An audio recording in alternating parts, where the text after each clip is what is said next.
आज हमारा world map पर 5वां लेक्चर है। अच्छा, जैसे कि मैं प्रीवियस लेक्चर्स में जो जितने भी इंपॉर्टेंट रीजन्स थे उनको डिस्कस कर चुका हूं, क्योंकि उनसे अक्सर क्वेश्चन आते रहते हैं। लेकिन आज जो मैं टर्मिनोलॉजीज वर्ल्ड मैप के हवाले से डिस्कस करने जा रहा हूं, इनमें से इनके 90% चांस होते हैं किसी टेस्ट इंटरव्यू में आने के। बे ऐसे समंदर के टुकड़े को कहते हैं कि जो एक तरफ किसी बड़े समंदर से घिरा हो और उसके तीन तरफ जो है वो खुश्की हो। उसके बाद हम आ जाते हैं गल्फ पे। देखें, गल्फ को उर्दू में खलीज बोला जाता है। खलीज जो है, खलीज में पहले भी इस पर डिस्कस कर चुका हूं, जिसमें मैंने पर्शियन गल्फ और गल्फ ऑफ मैक्सिको को डिस्कस किया था। याद रखें, गल्फ ऐसा समंदर का हिस्सा होता है कि जिसके तीन तरफ खुश्की हो और चौथी तरफ भी खुश्की हो, मगर उस समंदर को किसी बड़े समंदर के साथ किसी छोटी सी नैरो ओपनिंग के जरिए टच हो, जिसको स्ट्रेट बोला जाता है। इसके बाद मैं आ जाता हूं लेक पर। लेक याद रखें, लेक पानी का वो हिस्सा होता है जिसके चारों तरफ ही खुश्की हो, जो चारों तरफ से खुश्की से घिरा हो। उसके आज हम इंपॉर्टेंट लेक के बारे में डिस्कस करेंगे। इसके बाद मैं आ जाता हूं स्ट्रेट पर। अच्छा, स्ट्रेट को उर्दू में याद रखें आबनाएं बोला जाता है। आज जो 5-6 इंपॉर्टेंट आबनाएं हैं, जो मतलब ट्रेड के लिहाज से और डिप्लोमेसी के लिहाज से जो इंपॉर्टेंट आबनाएं हैं, आज हम उन पर डिस्कस करेंगे। याद रखें, आबनाएं वो हिस्सा होता है जो दो समंदर को छोटे से रास्ते से आपस में मिलाते हैं। इसके बाद हम बात करेंगे आज पेनिनसुला पर। देखें, पेनिनसुला को बोला जाता है उर्दू में जजीरा नुमा। मैं अरेबिक पेनिनसुला पर पहले भी डिस्कस कर चुका हूँ।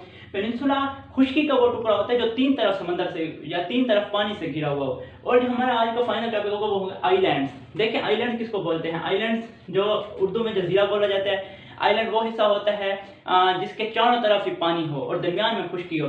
तो ये जो टर्मिनोलॉजीज है, इंशाल्लाह मैं अभी मैप पर डिस्कस करने जा रहा हूँ। इनसे लाजमी क्वेश्चन आएगा, वीडियो पूरी देखें ताकि ये जो टर्मिनोलॉजीज हैं और इन पर जो इंपॉर्टेंट इनके हिस्से हैं वो आपको समझ। देखें, तो बे क्या होती है? अच्छा, बे को समझने के लिए जो हमारे पास याद रखें, जो दुनिया का सबसे बड़ा बे है वो बे ऑफ बंगाल है। देखें, आपको रिटर्न भी नजर आ रहा होगा, बे ऑफ बंगाल। अच्छा, बे ऑफ बंगाल किस रीजन में वाक़ है? याद रखें, बे ऑफ बंगाल जो है ये इंडिया और बांग्लादेश और ये म्यांमार और ये साउथ एशियन आइलैंड्स तक जा रहा है। ये जो है हमारे पास बे ऑफ बंगाल दुनिया का सबसे बड़ा बे है। आप देख सकते हैं इसके तीन तरफ खुश्की है और एक तरफ बड़ा समंदर है जो कि हमारे पास इंडियन ओशन है। तो ये जो समंदर का हिस्सा है इसको बे बोला जाता है और ये हमारे पास बे ऑफ बंगाल है। इसके बाद जो दूसरा हमारे पास इंपॉर्टेंट बे है वो हमारे पास हुडसन बे है। तो मैंने आपको रीजन्स के बारे में पहले समझा दिया है, कॉन्टिनेंट। तो हम देखते हैं दूसरा बे कहाँ है। तो देखें, जो हमारे पास दूसरा बे है जिसे बे हुडसन बे बोला जाता है, तो वो हमारे पास कनाडा का बे है। तो ये जो हमारे पास बे है, देखें ये समंदर का वो टुकड़ा है जिसके तीन तरफ खुश्की है और एक तरफ वो एक बड़े समंदर से जुड़ा हुआ है। तो ये जो हमारे पास बे है इसको हुडसन बे बोला जाता है। अच्छा, पेनिनसुला के बाद जो हमारा दूसरा टॉपिक है वो है गल्फ। तो मैंने आपको पहले बता दिया, गल्फ भी वो हिस्सा है समंदर का जिसके तीन तरफ खुश्की हो और एक तरफ वो किसी समंदर से जुड़ा हुआ हो, बल्कि चारों तरफ ही खुश्की मौजूद हो और एक छोटी सी नैरो ओपनिंग के जरिए वो किसी समंदर से जुड़ा हुआ हो और जिस ओपनिंग से वो जुड़ा हुआ हो उस ओपनिंग को स्ट्रेट बोला जाता है। तो याद रखें, जो हमारे पास जो मोस्ट इंपॉर्टेंट गल्फ है वो है हमारे पास गल्फ ऑफ मैक्सिको है। और गल्फ ऑफ मैक्सिको याद रखें, दुनिया का सबसे जो बड़ा गल्फ है जिसे उर्दू में खलीज बोला जाता है वो मैक्सिको का खलीज है, इसे गल्फ ऑफ मैक्सिको बोला जाता है। और इसके बाद जो मोस्ट इंपॉर्टेंट एक अदर गल्फ है वो है पर्शियन गल्फ। इसको भी मैं डिस्कस कर चुका हूँ। ये देखें, पर्शियन गल्फ आपको दिख रहा है, इसके भी देखें तीन तरफ खुश्की है और एक चारों तरफ खुश्की है और एक तरफ ये एक नैरो ओपनिंग से बड़े समंदर के साथ जुड़ा हुआ है जो अरेबियन सी है हमारे पास। तो ये गल्फ ऑफ पर्शियन गल्फ और गल्फ ऑफ मैक्सिको, ये अक्सर इन पर लाजमन कोई ना कोई क्वेश्चन आ जाता है, जो मैं पहले भी वीडियोज़ में इन दोनों गल्फ को डिस्कस कर चुका हूँ। तो इसके बाद हमारे पास एक और गल्फ आ जाता है जिसको हम बोलते हैं एडन गल्फ। अच्छा, याद रखें, एक क्वेश्चन आता है कि which is the one of the most dangerous gulf of the world. तो याद रखें, जो एडन गल्फ है वो हमारे पास दुनिया का सबसे डेंजरस गल्फ है। ये मुझे नहीं मालूम कि इसे डेंजरस क्यों बोला जाता है, बट ये जो हमारे पास गल्फ ऑफ एडन है, ये देखें, ये भी खुश्की से जुड़ा हुआ है। अलबत्ता यहाँ से इसके नैरो ओपनिंग एक सी के साथ जोड़ रही है, बट फिर भी इस एरिया को गल्फ बोला जाता है कि, और ये जो रीजन है इसे गल्फ ऑफ एडन बोला जाता है। तो मैंने आपको जो रीजन्स थे वो मैंने आपको पहले ही समझा दिए हैं अपनी 4 वीडियोज़ में। तो क्वेश्चन इस तरह से आते हैं कि गल्फ किस जगह वाक़ है, यानी पर्शियन गल्फ किस मुल्क के शोर पर है, या एडन गल्फ किस मुल्क के शोर पर है, या हुडसन बे, या तो आप, क्योंकि मैंने आपको पहले टर्मिनोलॉजीज बता दिए हैं, रीजन्स बता दिए हैं, तो आप इजीली किसी भी गल्फ के बारे में बता सकते हैं कि ये जो हमारे पास गल्फ ऑफ एडन है ये यमन और शमालिया के बीच में हमारे पास मौजूद है। अच्छा, जो हमारा तीसरा आज का टॉपिक था वो लेक था। अच्छा, लेक के बारे में आपको बता चुका हूँ कि लेक वो हिस्सा होता है कि जिसके चारों तरफ खुश्की और दरमियान में पानी हो। तो क्वेश्चन किस तरह से आता है कि which of the biggest lake of the world. तो याद रखें, जो दुनिया की सबसे बड़ी झील है वो हमारे पास कैस्पियन सी है। तो ये जो हमारे पास कैस्पियन सी है ये दुनिया की सबसे बड़ी झील है, बट याद रखें ये हमारे पास फ्रेश वाटर लेक नहीं है, ये हमारे पास खारे पानी की झील है। तो जब आपसे ये क्वेश्चन आए कि which is the biggest fresh water lake. तो याद रखें जो हमारे पास दुनिया की सबसे बड़ी फ्रेश वाटर लेक है वो हमारे पास लेक सुपीरियर है। लेक सुपीरियर कहाँ पर मौजूद है? ये हमारे पास लेक सुपीरियर जो है ये हमारे पास USA में मौजूद है। ये आपको दिख रहा होगा, ये जो लेक सुपीरियर है ये दुनिया की सबसे बड़ी फ्रेश वाटर झील है। इसके बाद हमारे पास इस तरह से भी क्वेश्चन आ सकता है कि कैप्सन जो हमारे पास दुनिया की सबसे बड़ी झील है वो किस मुल्क को बॉर्डर करती है? तो ये आप पढ़ लेंगे, ये जो इसके मुल्क तुर्कमेनिस्तान और ईरान को बॉर्डर कर रही है, तुर्की, अजरबैजान और काजिकिस्तान को। तो इस तरह से क्वेश्चन आते हैं वर्ल्ड मैप के रिलेटेड।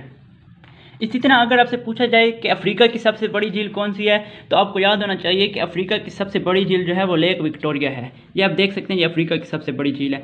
और अगर ये पूछा जाए कि दुनिया की सबसे बड़ी आर्टिफिशियल लेक कौन सी है, तो याद रखें दुनिया की सबसे बड़ी आर्टिफिशियल लेक जो है वो हमारे पास लेक कैलिबा है। ये हमारे पास जिम्बाब्वे और ज़ाम्बिया के बॉर्डर पर मौजूद है। जिम्बाब्वे और ज़ाम्बिया के बॉर्डर पर जो दुनिया की सबसे बड़ी आर्टिफिशियल लेक है जिसे लेक कैलिबा बोलते हैं, तो वो भी हमारे पास अफ्रीका में मौजूद है।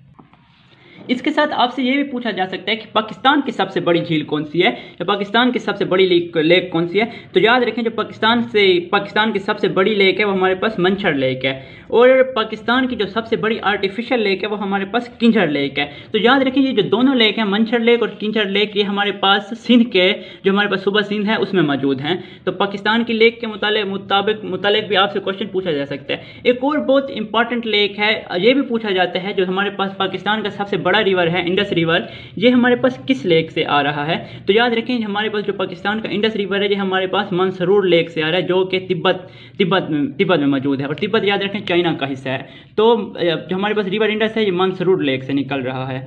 तो ये लेक के इंपॉर्टेंट जितने भी क्वेश्चन थे जो फ्रिक्वेंटली बार बार रिपीट होते हैं डिफरेंट क्वेश्चन से, तो आप अगर इन लेक को पढ़ लें तो इंशाल्लाह इस पर जब भी क्वेश्चन आएगा लेक के हवाले से तो आप उसे टैकल कर लेंगे इजीली। अच्छा, लेक के बाद मैं आ जाता हूँ स्ट्रेट पर। तो स्ट्रेट हमारा 5वां टॉपिक था। तो याद रखें स्ट्रेट को मैंने पहले बता दिया कि स्ट्रेट को उर्दू में आबनाए बोला जाता है। तो जो इंपॉर्टेंट हमारे पास स्ट्रेट्स हैं उसमें हमारे पास जो मोस्ट इंपॉर्टेंट स्ट्रेट्स हैं वो मैं आज डिस्कस करूँगा, तकरीबन 5 से 6, जिसमें हमारे पास बाब अल मंदेब स्ट्रेट एक हमारे पास है, जो हमारे पास जो हमें एडन गल्फ जो है, जिसे गल्फ ऑफ एडन बोला जाता है, उसको जो रेड सी से मिलाती है। तो ये जो आपको छोटा सा सी का एरिया, जो आपको छोटा सा एरिया दिख रहा है जो रेड सी को जोड़ रहा है गल्फ ऑफ एडन या अरेबियन सी के साथ, तो ये हमारे पास स्ट्रेट है। और इस स्ट्रेट को हम क्या बोलते हैं? बाब अल मंदेब स्ट्रेट बोला जाता है, यानी अबनाए बाब अल मंदेब। ठीक है। तो इसके बाद जो हमारे पास दूसरी सबसे बड़ा इंपॉर्टेंट स्ट्रेट है वो हमारे पास मलाक्का स्ट्रेट है। तो मलाक्का स्ट्रेट हमारे पास किस जगह मौजूद है? तो ये हमारे पास याद रखें जो हमारे पास सुमात्रा जो आइलैंड है, सुमात्रा आइलैंड और जो मलेशिया कंट्री है, इसके दरमियान से आपको देखें ये नैरो ओपनिंग दिख रही है जो हमारे पास जावा सी और बे ऑफ बंगाल को आपस में जोड़ रही है। तो ये जो हमारे पास स्ट्रेट है इसे हम मलाक्का स्ट्रेट बोलते हैं। इसके बाद जो हमारे पास तीसरी मोस्ट इंपॉर्टेंट स्ट्रेट है वो हमारे पास स्ट्रेट ऑफ हॉर्मुज़ है। इसको भी मैं पहले डिस्कस कर चुका हूँ एक वीडियो में कि स्ट्रेट ऑफ हॉर्मुज़ हमारे पास ईरान के कब्जे में है। ये जो स्ट्रेट है ये हमारे पर्शियन गल्फ को मिलाती है अरेबियन सी के साथ। तो ये जो आपको छोटी सी नैरो ओपनिंग दिख रही है इसे स्ट्रेट बोला जाता है, ये आबनाए है। और इस स्ट्रेट को जो ईरान के पास है जो पर्शियन गल्फ को अरेबियन सी से मिलाती है, इस स्ट्रेट को स्ट्रेट ऑफ हॉर्मुज़ बोला जाता है। इसके बाद मोस्ट इंपॉर्टेंट जो हमारे पास एक स्ट्रेट है वो है स्ट्रेट ऑफ बॉस्फोरस। तो स्ट्रेट ऑफ बॉस्फोरस याद रखें इस तुर्की के पास है। अलबत्ता इस पर जो कब्जा है वो तुर्की का नहीं है, क्योंकि एक मुआहदे के मुताबिक जो लॉरेंस का मुआहदा हुआ था 1923 में, तो उसके मुताबिक ये स्ट्रेट ऑफ हॉर्मुज़ जो है ये अभी तुर्की के पास मौजूद नहीं है। अलबत्ता ये जो स्ट्रेट ऑफ बॉस्फोरस, ये जो स्ट्रेट ऑफ बॉस्फोरस है ये ब्लैक सी को मिलाती है मेडिटेरियन सी के साथ। तो ये जो आपको छोटी सी नैरो ओपनिंग दिख रही है इस्तांबुल, बिल्कुल याद रखें जो इस्तांबुल जो है तुर्की का सबसे बड़ा सिटी है, ये इस्तांबुल इसके बिल्कुल किनारे पर मौजूद है स्ट्रेट ऑफ बॉस्फोरस के।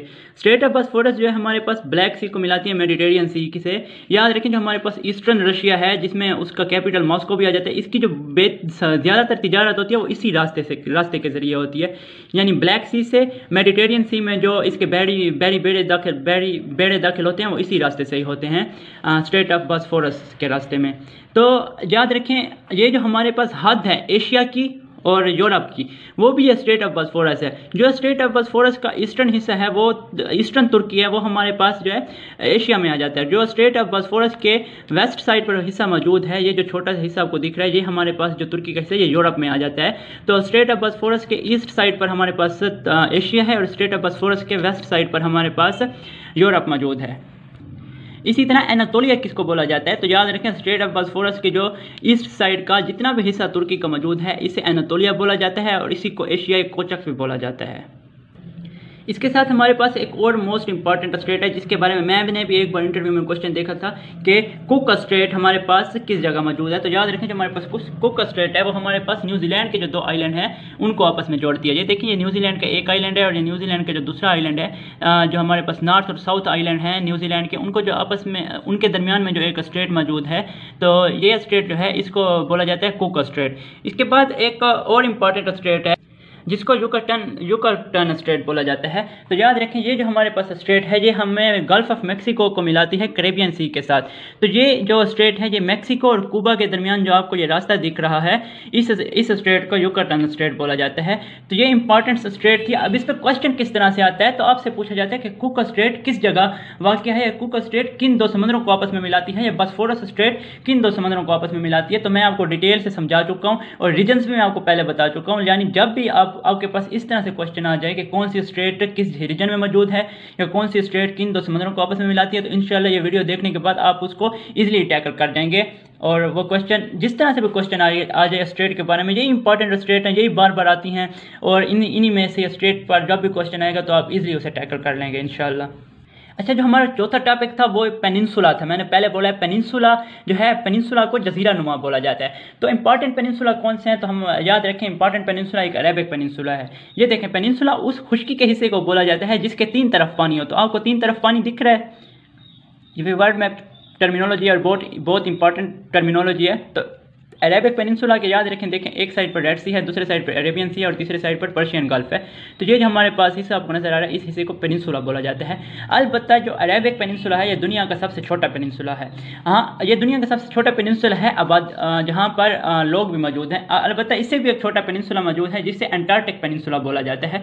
बट जनरली जो हमारे पास सबसे छोटा पेनिनसुला समझा जाता है वो अरेबिक पेनिनसुला को बोला जाता है। इसके बाद जो दूसरे पेनिनसुला हैं वो बड़े पेनिनसुला हैं। जिस तरह आपको ये देख रहे हैं ये भी बेसिकली एक पेनिनसुला है क्योंकि ये एक कॉन्टिनेंट है अफ्रीका, इसलिए इसे पेनिनसुला में नहीं गिना जाता। अलबत्ता अगर आपसे ये भी पूछा जाए कि दुनिया का सबसे छोटा पेनिनसुला कौन सा है तो वहाँ पर जनरली सऊदी अरेबिया का ऑप्शन होता है। अलबत्ता जो दुनिया का सबसे छोटा पेनिनसुला है वो है ये एंटार्क्टिक ओशन का पेनिनसुला, आपको यहाँ पर दिख रहा होगा। हाँ, इस पेनिनसुला को बोला जाता है एंटार्क्टिक पेनिनसुला। इसके भी देखें आपको 3 तरफ पानी दिख रहा है, एक तरफ जो खुश्की से अटैच है खुश्की का हिस्सा, तो ये भी हमारे पास पेनिनसुला है और इसको एंटार्क्टिक पेनिनसुला बोला जाता है।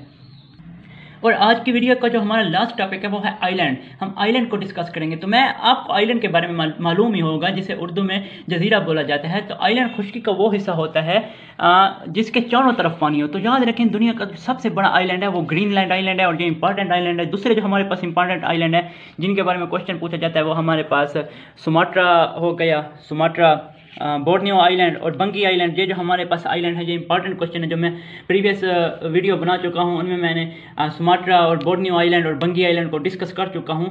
तो आइलैंड जो होते हैं ये इस पर भी लाजमी क्वेश्चन अक्सर आ जाते हैं कि which is the biggest island of the world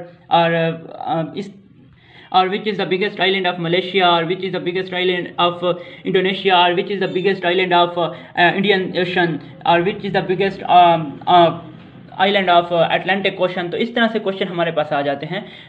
तो आप ये भी याद रखें कि पाकिस्तान के भी बिगेस्ट आइलैंड के बारे में क्वेश्चन आ जाता है। तो याद रखें जो पाकिस्तान का बिगेस्ट आइलैंड है उसे अस्तोला आइलैंड बोला जाता है और वो हमारे पास बलोचिस्तान के साहिल पर मौजूद है। और पाकिस्तान का जो सबसे बड़ा आइलैंड है उसे अस्तोला आइलैंड बोला जाता है।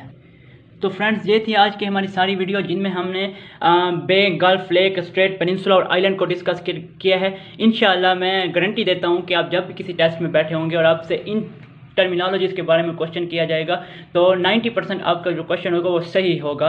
तो अगर वीडियो पसंद आई हो तो हमारा जो चैनल है फेसबुक पर #वफ़ा भी अगर आप लिख के सर्च करें तो फ़ौरन ही आ जाता है। तो उस चैनल को लाजमी सब्सक्राइब कर लें और हमारे पेज को भी लाइक करें। नेक्स्ट वीडियो का इंतज़ार करें। तब तक के लिए अपना ख्याल रखिएगा। अल्लाह हाफ़िज़।